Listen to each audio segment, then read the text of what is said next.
Hey guys, welcome back to another video. Today we're working on a 1981 Honda XL125S. She's going to get a new set of boots. This bike's all original, including the tires. They date code to 1981. They're actually in nice shape. It's like a decent tread. No cracks to speak of. They hold air. Tubes are good in them. However, they're a little skatey on the grass and the dirt. They're not quite up to snuff for what we want to use them for. This bike was sold as dual purpose, so basically it's a little street bike with, trail capability. It'd be, hard packed soil trails. It's not for rocks and climbing and mud and all kinds of motocross or hard enduro stuff, so we got a set of knobbies for it. We're not racing this bike. They don't have to be super high end. We got some inexpensive knobbies. Got nice sharp corners. Should be a lot more grippy, a lot more stable. It's it's pretty skatey right now. So, way you got to set up front tires in the wheel chock. We're gonna do the back tire first, and then we'll flip it around, get the back tire in the wheel chock, and lift the front end up, and we'll do the front wheel. But, get you in a stand, get some stuff gathered, start pulling the tire off, and get her done. Alright, so I've already gone ahead and fiddled around with the cotter pins. There's a, I'll zoom you back out here. Cotter pin on this castle nut that holds it from falling off. And on the other side, the brake rod that runs from the brake pedal to the hub, it's just got a cotter pin and a pin to hold it to the lever, and I just pulled that out and dropped the rod down. Just gives us some room to work. So at this point, what I'm going to do is I'm going to take that master link out of there. Don't have to, just makes it a little easier to work with. And it's simple enough to do. You slide it out one way, and then the chain comes apart. Basically, it unlinks, and then we can just drop the chain out of the way. And then it's just a matter of removing the axle out the other side. The brake assembly will come off. Be mindful of any spacers that are in there between the swing arm and the hubs. And then we can get that tire out of there. So we'll back you up so I got room to work. There we go. Now, one thing I did notice is that knobby is a little wider at the knobs. It's a stock replacement size, but it's a little wider at the knobs. We may need to trim this shield here a little bit. I think the knobbies might actually hit it. It's just plastic. It was flat. It has warped over time. And the other thing I did notice was there's a little bit of excessive slack in that chain. So we're going to adjust that with these bolts after when we get everything back together. I'll show you that adjustment procedure. Just loosen that, a jam nut, loosen a bolt, and then jam everything back together, and they're golden. So let's get that master link out of there. Let's see if I can zoom in on that and show you what I'm doing here. Let's see. There it is.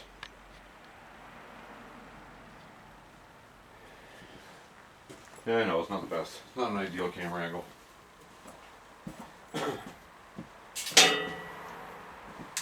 Get my needle nose pliers.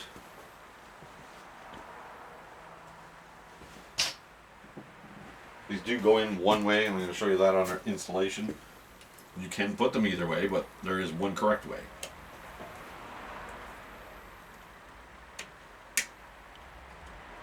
That's it. So there's just a little lock comes off. This outer plate comes off. I don't think I've ever had this one apart. Actually, an outer plate should come off relatively easy. Could actually be a little rusty.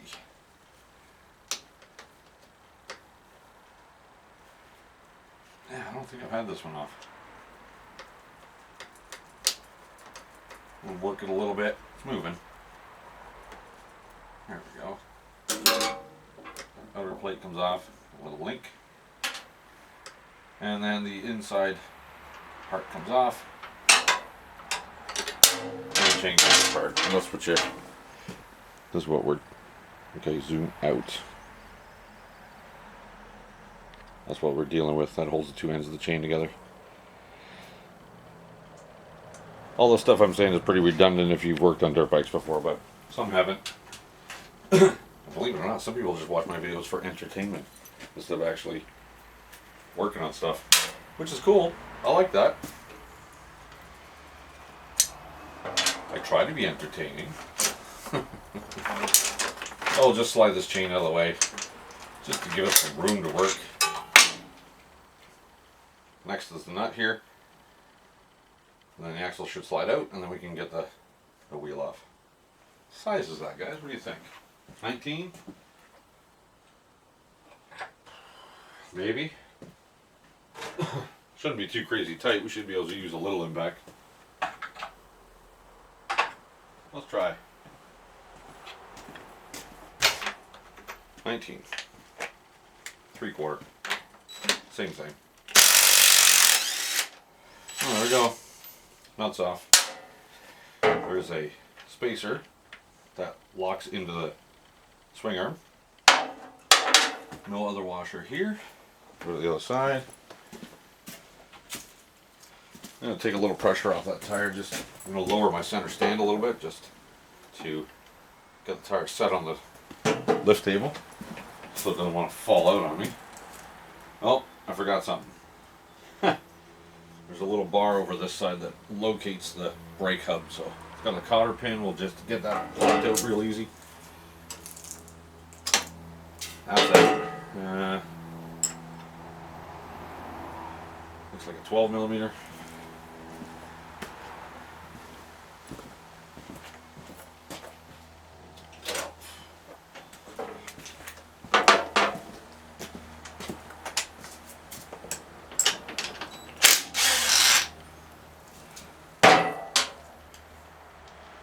Nut, washer, and a little rubber spacer. And this rod that I'm removing stops the brake hub from rotating around the axle. Just holds that in place. Now we should be able to pull our axle out. I've had the axle out before, so it's all full of anti-seize, and that bang you heard on the lift table is the spacer from the right side. Usually happens, so if you're going to be doing this, have a look to see what is in there before you start pulling stuff apart. This is a spacer / dust shield for the axle seal. It has new wheel bearings in there. I put new wheel bearings in there when I got the bike. Sometimes these just slide out. It all depends on what type of bike you're working on. This one is bolted to the hub. Always roll this back and down. Careful, don't crash your sprockets. Should be able to just lift the brake hub off. That's that. It's got new brake shoes in it too, so the old ones were so old that the brake shoes literally rusted off of the back plates. So that's that. That's as easy as it is to get the tire off. I'm going to pull the air out of the tube.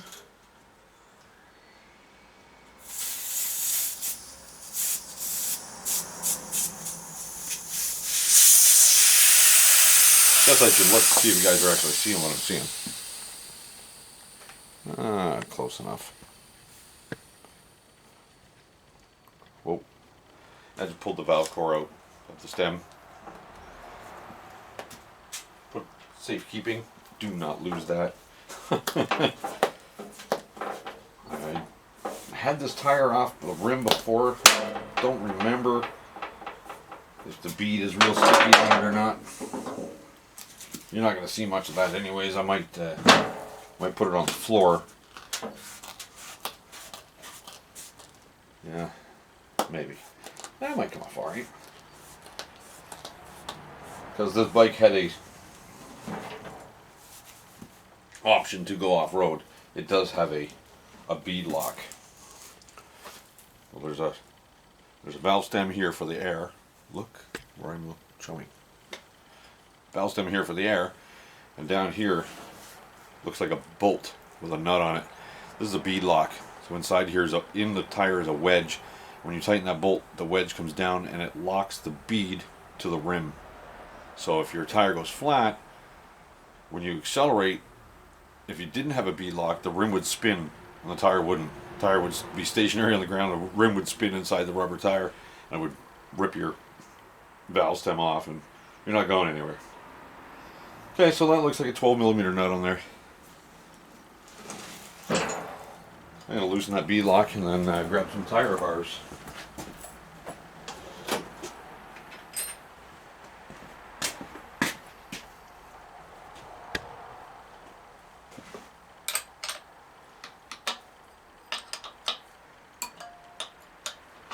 Just going to loosen the nut, and loosening the nut will allow that wedge to come off of the tire. So it's not wedging the tire to the rim anymore. So you loosen this. I normally loosen it almost all the way to the end thread. Just give yourself enough room to work. Now it is, the tube is pushing up on it as well, up on the bead lock, so it's going to want to stay there. We might have to wiggle that a little bit when we get the tire bars in there to get it to release. So if you're going to be doing tires, grab yourself a set of these. They're, I think, $30 for a set of 3 on Amazon. They do not have to be crazy expensive ones. If you're just doing this for your own stuff once in a while. There we go, the bead's down, so I think we might be alright. Yeah. Bead's doing alright. What I might do is put you guys on the bench, aiming down at the tire so you can see how I'm doing this. Might be easier. Hang on. A lot of the hardest part about filming videos is not the work. The work isn't hard. It's trying to make sure you guys got a camera angle. Okay, so our bead lock is away from the tire. The bead is broken on this side. We're going to flip it over and make sure the other side is nice and loose. Just make sure it comes away from the rim easy enough.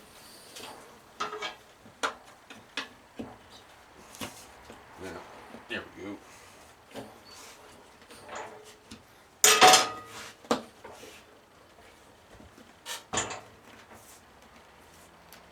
Yeah, original tires on this bike. 39 years old right now. It's got 3,600 kilometers on it. Speedometer works, and I think it's been working for its entire life, so that's alright. I'm not complaining. Just going to loosen the nut on the valve stem too, for the tube.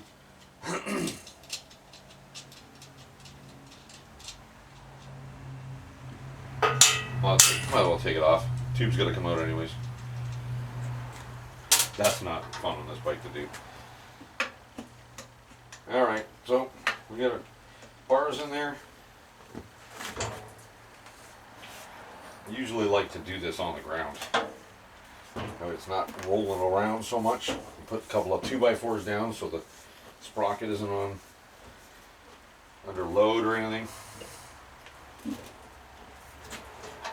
1 bar. Might have to grab my 3rd bar. This set that I bought has 3 bars in it.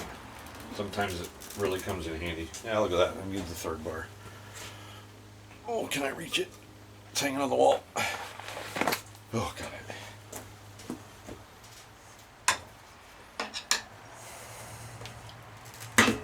Come on. There we go.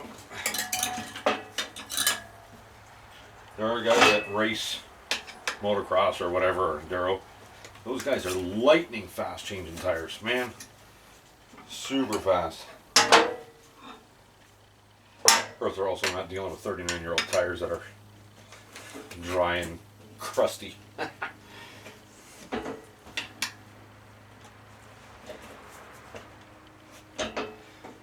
Reason for a tire bar is that there's no sharp edges on it, and they don't tend to grab the tube and poke a hole in it, which I have done more than once. Actually did it on this bike. Put a new tube in this, put the tire back on the rim, inflated it, and it went flat because I poked a hole in the new tube on the way in. Make sure that this bead is loose all the way around. Yep. Looks like it. You can tell it's old. There's a few little bites out of the bead here. But oh well. Pull our valve stem out.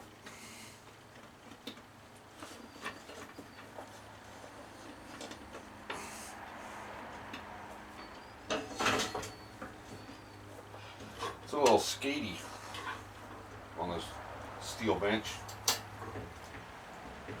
Come on now. The sidewalls are so stiff it doesn't want to let go. Can't get my fingers in there to grab a hold of the tube.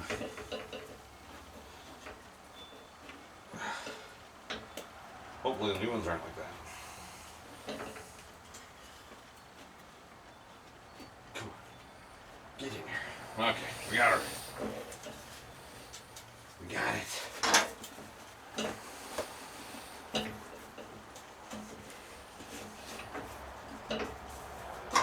So now we're going to work around the bead lock there.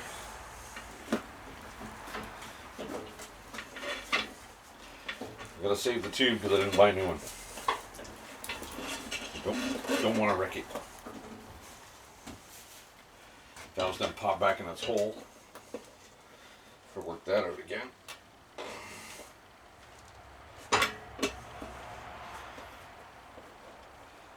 Got her. It's always usually a struggle for tires. Okay, tube's out. Whew.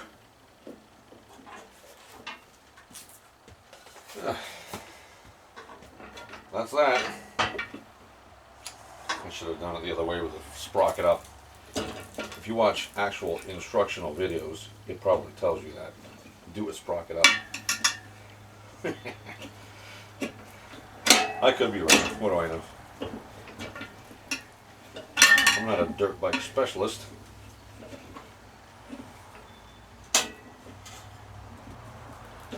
Okay, one bar in.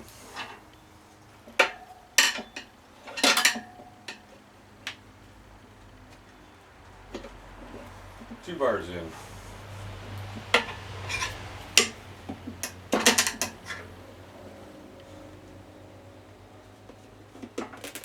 Three bars in. Middle one comes out.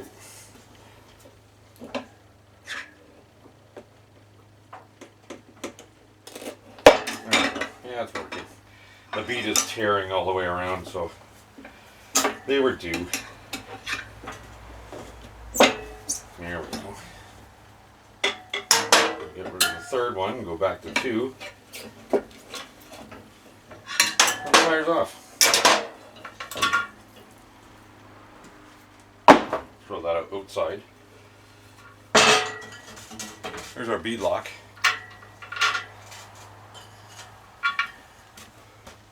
That's a bead lock. So the bead of the tire sits in here, either side. When you tighten this up, it basically squishes the tire to the rim. Yeah. Cool. Yeah, that's that. Let's get a new boot. This sidewall's a little more flexible than these. What am I putting on? Cheng Shin. Okay. Like this tire from our retailer was 79 bucks. Either this one was 59 and the front one was 79, or it was the other way around. It's a little more aggressive tread. Yeah. So let me get my favorite tire lube.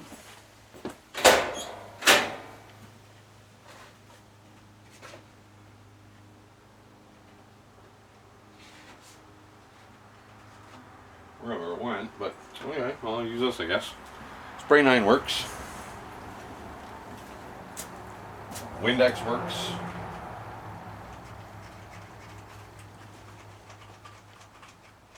Okay, when the squirt bottle works, then it works.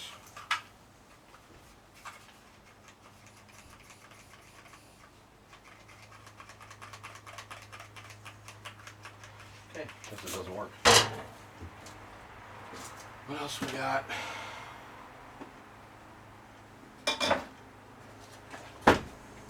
A different spray 9 bottle.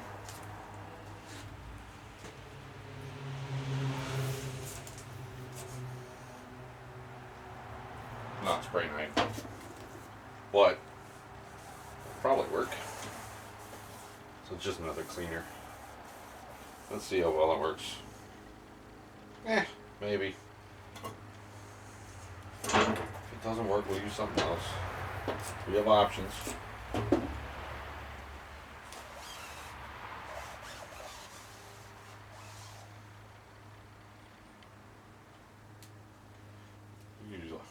You can use all kinds of stuff.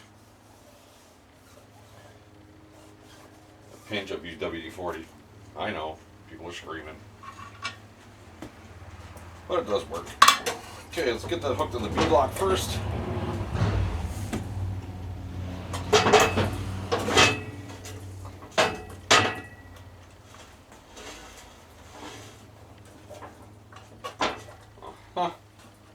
Yeah, that's nowhere near slippery enough. Hang on, let me find something to use. Alright, well I found my spray bottle with dish soap and water in it. We're going with that.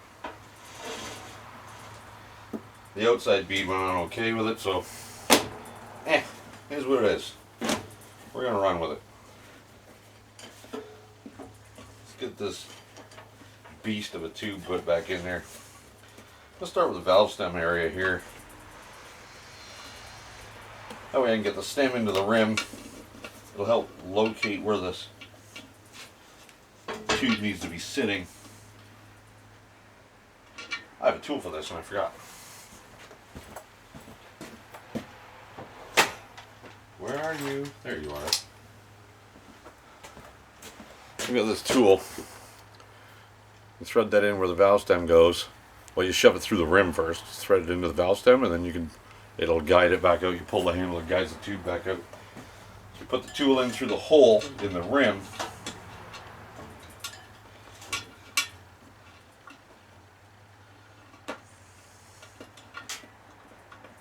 And then you thread that into the valve stem of the tube.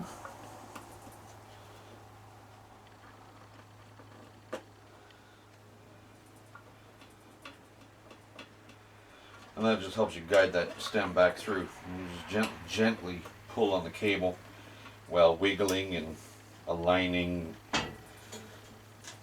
And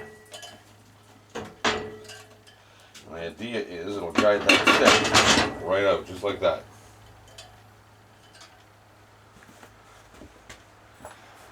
Get you a shot of that. You can see the stem. You can see the tool sticking out of it in the wire. That works pretty good.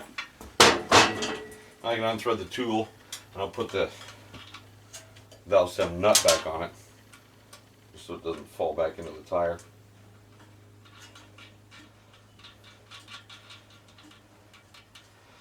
Now we can work our tube around, get that in there.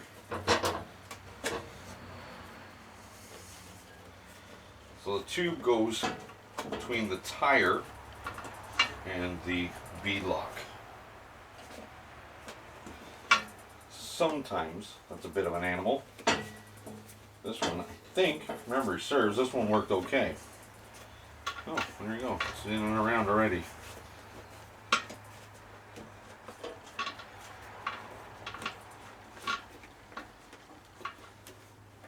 Seems to be doing okay. Just tuck her in there. We're going to try and make sure there's no wrinkles in it. Minimal, anyway. Get the tube on the other side of the rim bead, tuck it all the way in. There we go. Now sometimes I put a tiny little bit of air on the tube just to make it kind of go out to the side of the tire. I'm going to try without doing that first here. Let's get one bar in.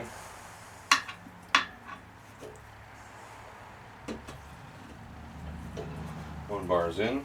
Do not go too deep with your bars, you'll pinch the tube and create a hole, create a leak.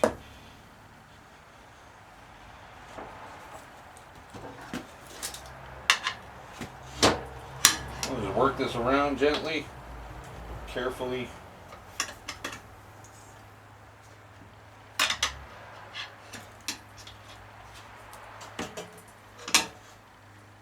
Carefully.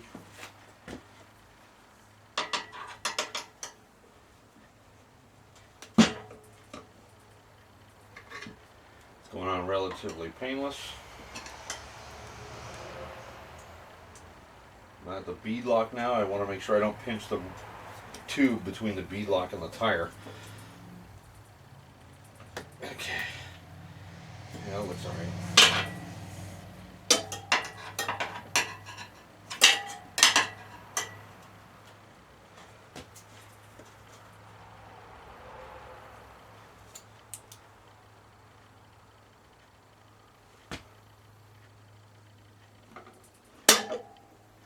Yep, she's in place. Okay, keep working her around. Don't need to take huge bites. And we're getting down to where it's going to get snug.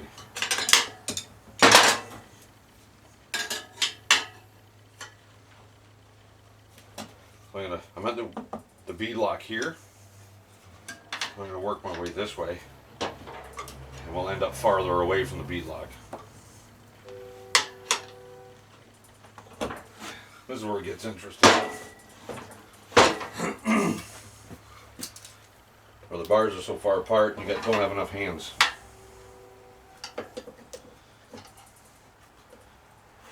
This is generally where you try and take big bites. That doesn't work.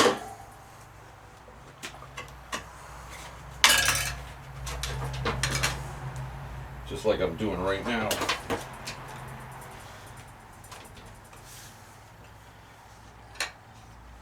It always seems to be a struggle with tires. A nice shallow bite here. Nope. I ain't doing it.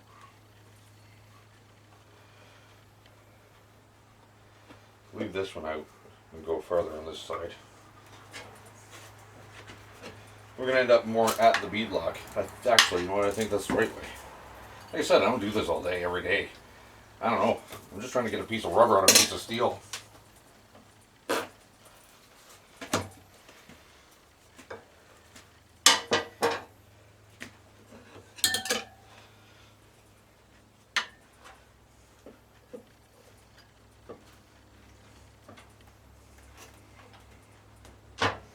That seems to be working.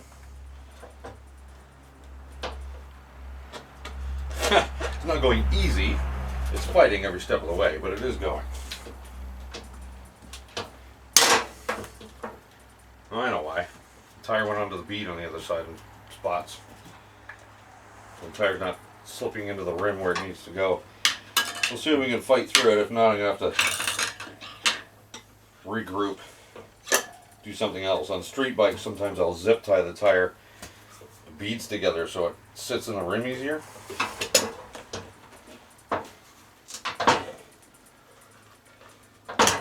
May have to do that on this one.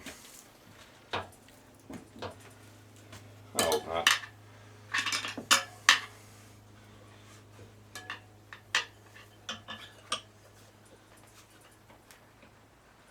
Now it's getting hard to get the bars in.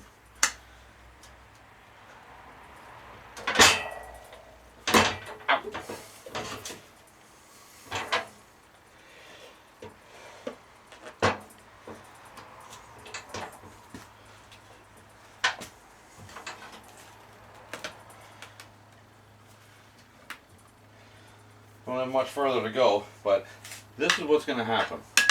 You finally struggle enough to get the tire on there. When I go to fill it up, there'll be a hole in the tube. Because that's what happens with me, usually. It's almost in.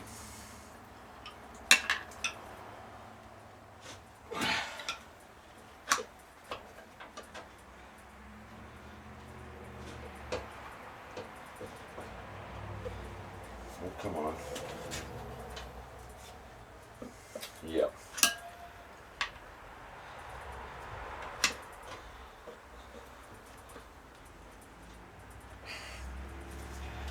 Almost there.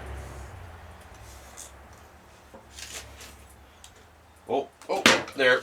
It's in. Hopefully we didn't grab the tube anywhere. That would suck. I'm going to grab my light. I'm just going to look around, make sure the tube's not pinched in the rim. between the tire and the rim. Get a little bit of soapy water in there so it slides up on the bead a little easier.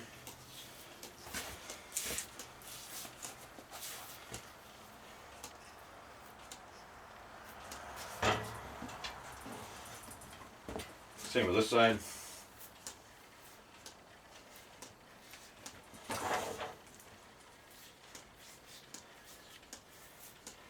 Take all the help I can get with that. Put a little bit of air in there.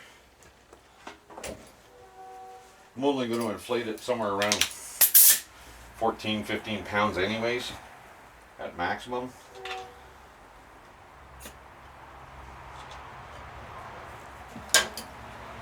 Forgot this inflator requires the valve core to be installed, otherwise it doesn't do anything. Get the valve core put back in there.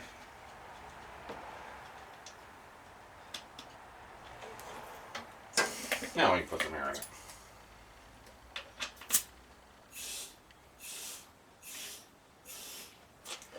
Okay, I've done a little bit of air. I'll check again with my light. Be sure nothing's pinched. It's all looking good so far. Bead's starting to go on.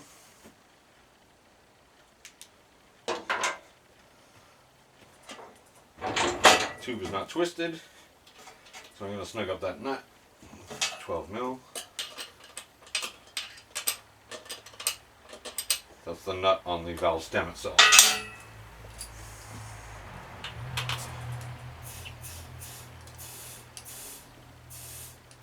So the some air is going to escape from between the tube and the tire.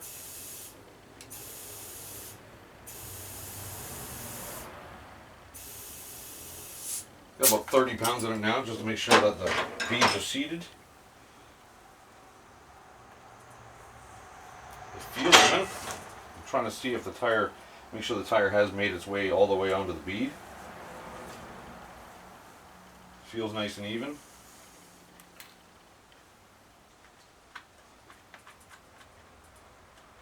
When we get the axle back in there, we can give it a spin. We'll see if the tire's wonky or what it needs to do or where it needs to go. But it feels like it's all the way around. The bead has come up onto the rim. Well, let's slide it in there and see what happens. Let me get this out of the way.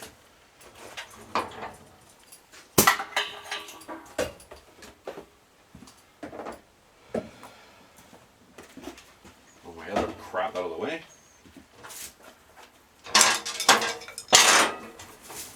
That goes up like that. Slide her in. That spacer is in. We'll get our brake hub in there because it acts like a spacer as well. We need to have it, even to test it. We'll get our axle started in the swing arm. Spacer on the axle, between the axle and the brake hub. The axle started in the brake hub.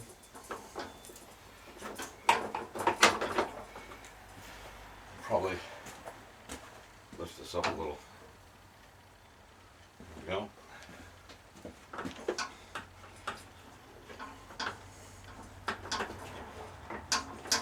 It's just a matter of wiggling that axle in.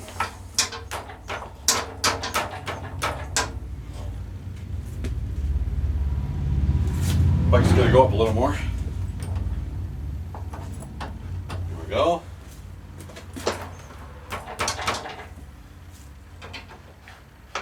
That axle is sitting where it needs to sit. Grab our spacer. That goes on there.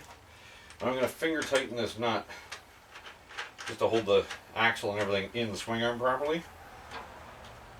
So we can give the tire a spin. I don't want bearings and stuff to give us a false wobble.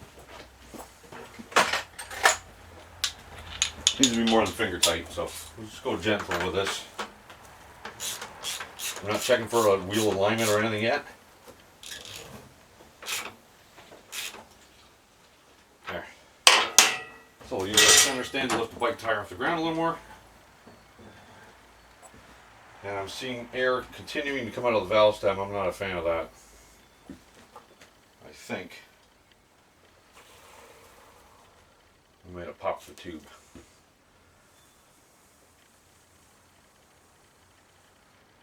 And we got a bit of a wobble in the tire. Again, these are cheap tires.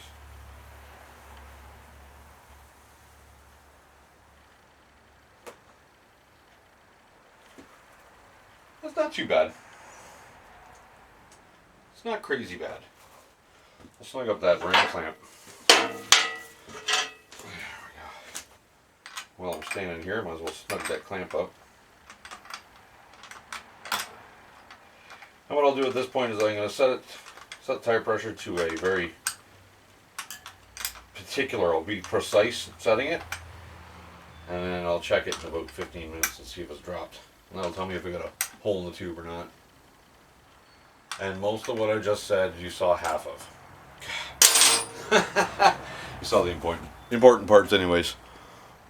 Oh, there's the tire. Jeez. You saw most of what I was doing anyways on the bench.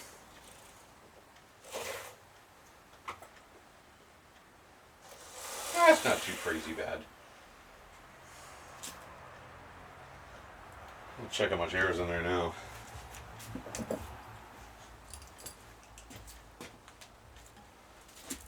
What does this say?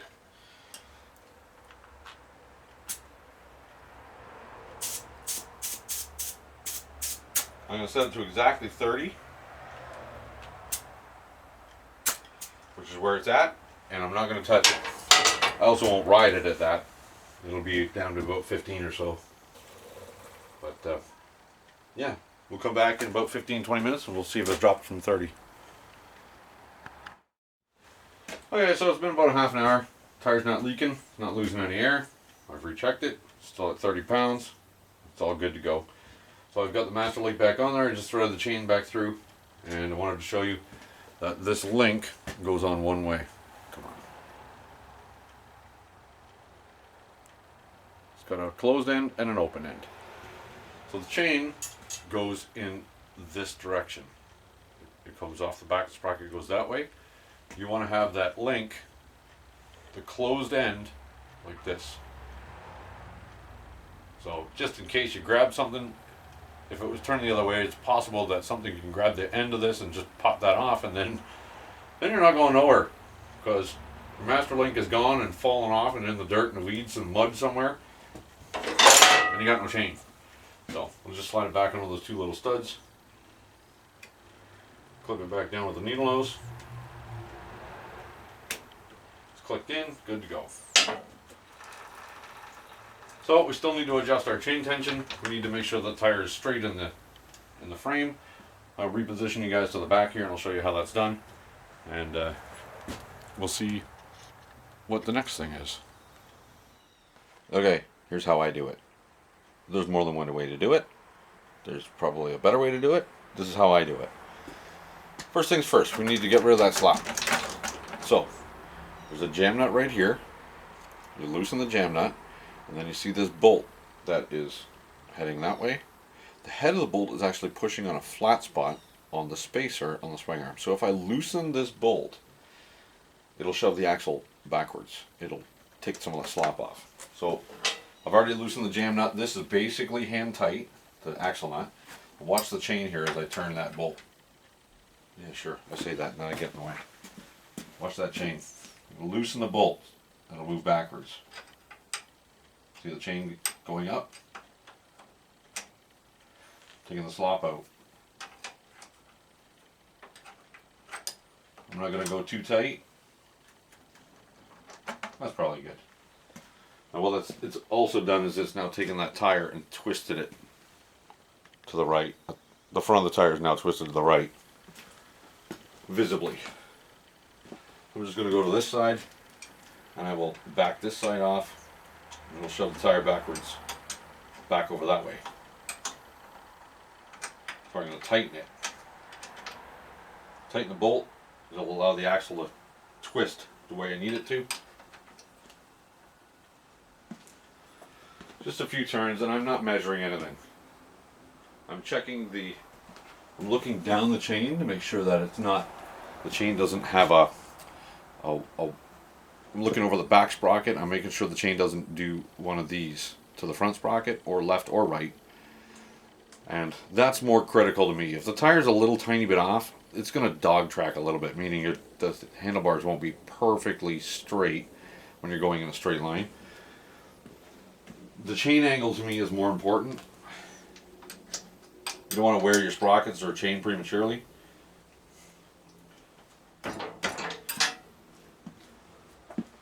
Well, it looks pretty good. Chain looks nice and straight.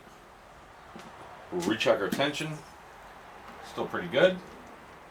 Better than it was. It's a dirt bike. It's not a Cadillac.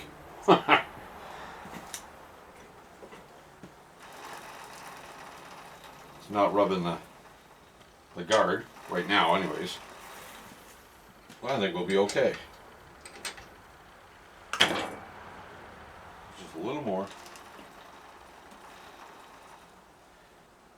Check it again. That looks alright to me. Yep, chain straight. Tire looks straight enough. So I'm just going to snug down those jam nuts. That stops the adjuster from moving. They don't have to be gorilla tight either. Well, that's the jam nut there. Hold the bolt. Tighten the jam nut. And it stops the bolt from turning anymore. Then we'll tighten this down. As I tighten that, I can actually see the chain go a little bit tighter. That's still okay. I'll go a little bit more. The torque on this isn't very, very tight anyways. Maybe we'll go one more flat on the nut. That's a castle nut, so it's got notches cut in the top of it. And those are grooves for a cotter pin to go through. We've got a new cotter pin here. Drop that back in. Just replace your cotter pins for the price of them, for crying out loud. That's good. That'll ensure that that nut doesn't back off. Roll's nice and true. The bearings are good. Still got 30 pounds in it. I'm going to back that off to 15 or so.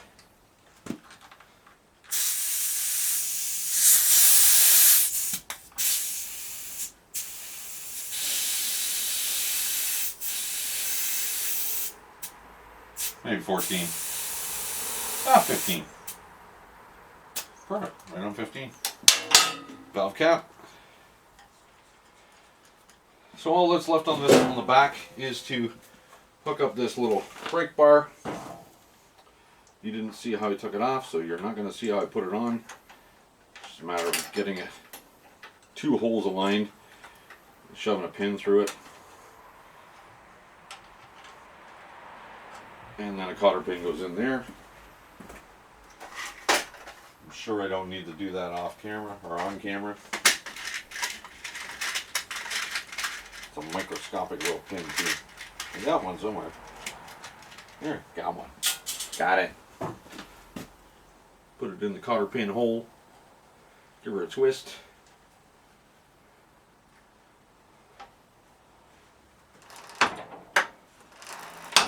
Brake works. Nice. Okay. That's the rear tire. I'm going to get the front one done. Well, I'll get the bike flipped around. Get the front one done. But while it's up on the hoist, I'm going to get some chain lube on that.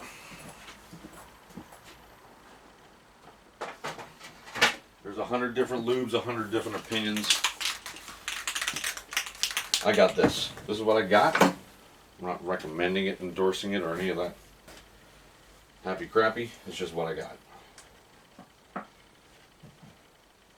Got a cool little feature. It's got a little shield on it. Holds a paper towel, so you get the chain in there, and it doesn't overspray everywhere. Well, that's the idea anyways, but there's no room in this bike for that stupid shield. We're just going to go to the back. Give her a bit of a spray as I spin it. Actually, I think you're supposed to shake this stuff. Yeah, got a ball in it and shake it up. What is this? This stuff. That's what I got. I don't know. what I got in the cabinet, so that's what I'm going to use.